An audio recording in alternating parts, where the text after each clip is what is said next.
بسم اللہ الرحمن الرحیم۔ السلام علیکم۔ حضرت علی رضی اللہ تعالیٰ عنہ کی پوری زندگی دین اسلام کے تحفظ و استحکام میں گزری۔ آپ کی سیرت اور شخصیت میں سب سے زیادہ نمایاں، اہم اور طاقتور پہلو جو نظر آتا ہے وہ آپ کا مجاہدانہ کردار ہے۔ آپ نے بڑے بڑے مارکوں کو سر کیا۔ آپ نے تمام غزوات میں بے مثل شجاعت کا مظاہرہ کیا۔ اپنی بے نظیر شجاعت کے باوجود مولا علی رضی اللہ تعالیٰ عنہ نہایت کریم النفس اور سخی تھے۔ جنگوں میں عورتوں، بچوں اور کمزوروں کو نہ تو قتل کرتے اور نہ قیدی بناتے۔ آپ میدان جنگ سے بھاگنے والوں کا بھی پیچھا نہیں کرتے تھے۔ حضور صلی اللہ علیہ وآلہ وسلم نے قلعہ کاموس کی فتح کے لیے کئی مہمیں بھیجیں، مگر وہ قلعہ فتح کرنے میں کامیاب نہ ہوئیں۔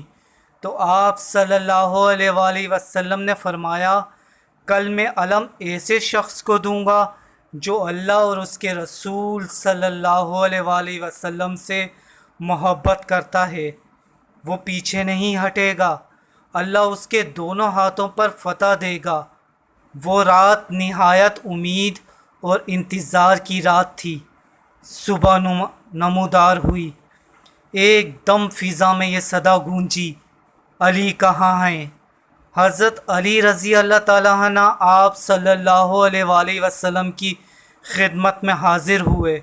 حضور صلی اللہ علیہ وآلہ وسلم نے اپنا خاص سفید علم حضرت علی کو عطا فرمایا۔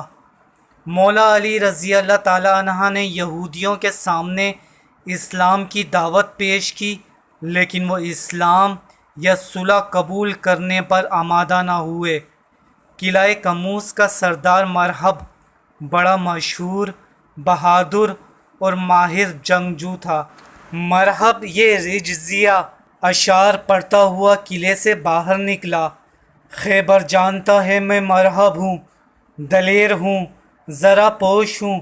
جب جنگجو شیر غضبناک ہو کر آگے بڑھتے ہیں تو میں کبھی انہیں تیروں سے مارتا ہوں اور کبھی تلواروں سے۔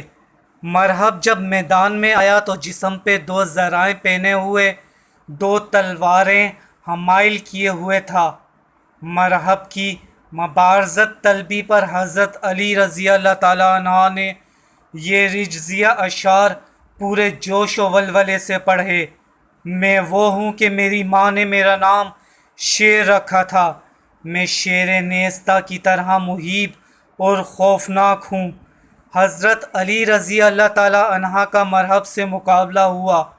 آپ نے اس پر تلوار کا اس زور سے وار کیا کہ وہ سر کاٹتی ہوئی دانتوں تک اتر گئی، اور یوں 1000 سوار کے برابر مانے جانے والے مرحب کا خاتمہ ہوا۔ آپ کی بہادری، جواں مردی نے بارگاہ رسالت سے آپ کو شیر خدا کا خطاب دلوایا۔